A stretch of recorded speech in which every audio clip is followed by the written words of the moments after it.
میں تو یہاں آ کے یوں اور وہ ہوتا ہے نا. اس نے سفیر نے سوچا اس عورت سے ذرا معلوم تو کروں کیا کہتے ہیں, کہ اپنے امیر کے بارے میں کیا کہتی ہو, عمر کیسا شخص ہے. اس عورت نے صرف 2 لفظ کہے. اس نے کہا لا یخدع ولا یخدع. ایک ہی لفظ ہے, ایک پر زبر ہے اور ایک پہ پیش. لا یخدع ولا یخدع. اس کی بولتی بند کر دی. کیا معنی ہیں؟ عمر کے بارے میں پوچھے ہو کیسا ہے, نہ وہ دھوکہ دیتا ہے نہ دھوکہ کھاتا ہے, نہ وہ خود دھوکہ دیتا ہے نہ اس کو کوئی دھوکہ دے سکتا ہے. آگے سے بولا نہیں, اس کو ایسا جواب مل گیا. آگے سامنے میدان میں, کھلے میدان میں ایک درخت کے نیچے حضرت عمر اکیلے سو رہے. وہ دیکھ, وہ امیر المومنین سو رہے ہیں, مجھے کام ہے میں جا رہی ہوں. وہ حیران, یہ وہ شخص ہے جس نے 44 ملک فتح کیے, اتنے مزے سے اکیلا سو رہا ہے. اس کا مطلب یہ لوگوں پر عدل کرتا ہے, لوگ اس سے خوش ہیں, اس کو کسی کا ڈر نہیں ہے.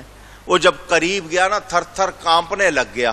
حضرت عمر کی آنکھ کھولی, دیکھا ایک شخص ہے سامنے کھڑا کانپ رہا ہے. اس کو بلایا, ادھر آؤ, کون ہو تم؟ اس نے کہا جی میں روم سے آیا ہوں. انہوں نے بھیجا سفیر بنا کر. فرمایا اس کو بٹھایا, ذرا ہاتھ رکھا, اس پہ تسلی ہوئی, اس کا کانپنا بند ہوا. اس نے کہا جی آپ سو رہے تھے تو مجھ پر یہ کیا ہو گیا تھا, میں کیوں کانپ رہا تھا؟ فرمایا یہ حق کا روب ہے, حق کا روب ہے. اس نے کہا یہ حق کیا ہوتا ہے؟ حضرت عمر نے اس کو دین کی باتیں سنائی. پہلے ہی منظر دیکھ چکا تھا, کہنے لگا سفارتی تعلقات بعد میں قائم ہوں گے, پہلے ہی ایمانی تعلق قائم ہو جائے. وہ مسلمان ہو گیا. اس نے اپنے ملک میں پیغام بھیج دیا کسی اور کو سفیر بنا دو, میں ان کا غلام ہو گیا ہوں. یہ تھا کردار. اللہ اکبر.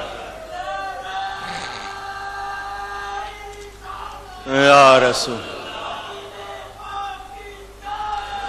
وہ فاروق اعظم, وہ فاروق اعظم رضی اللہ تعالی عنہ, جس کے اسلام پر بے شمار احسان ہیں, جن کا محل نبی نے خود جنت میں دیکھا اور گواہی دی. وہ ہستی, فرمایا میرے بعد کوئی نبی ہونا ہوتا تو عمر نبی ہوتے. وہ عمر جن کے لیے فرمایا آسمان کے تاروں کے برابر نیکیاں عمر فاروق کی ہیں. وہ فاروق اعظم جن پر اسلام کو فخر ہے, ناز ہے. مسجد میں آئے نماز پڑھانے, مجوسی پارسی ابو لؤلؤ فیروز نام تھا, اس نے خنجر تیار کیا ہوا تھا. حضرت عمر فاروق کے اس نے گھونپ دیا.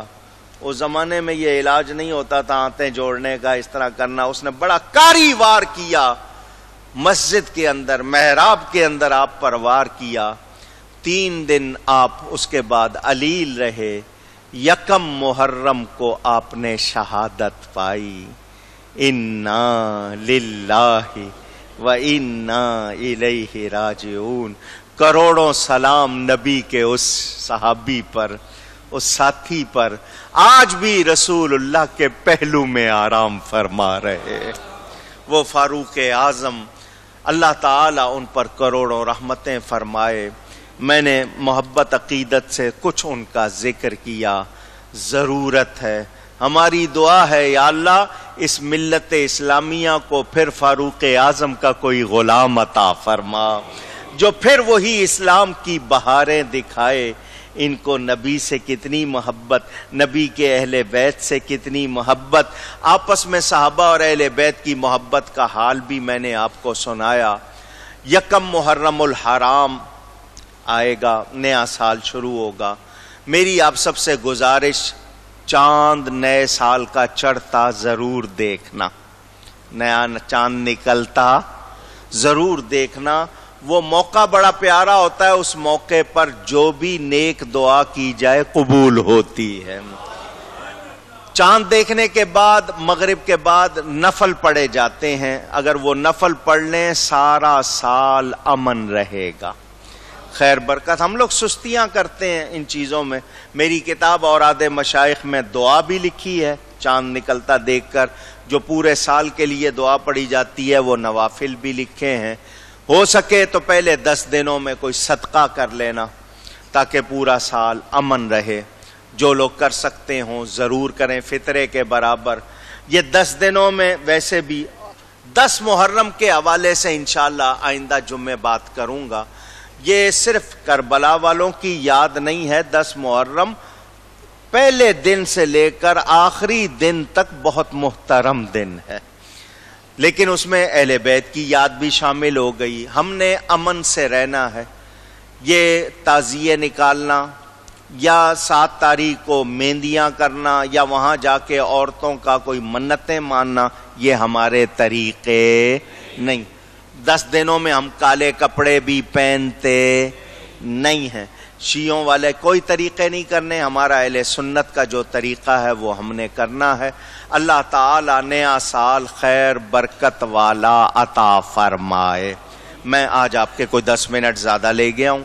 ذکر تھا ان کا، اور پھر یہ اس سال کا آخری جمعہ ہے. اس کے بعد نئے سال کا پہلا جمعہ ہوگا. اللہ تعالی خیر فرمائے. یہ کسی نے اصحاب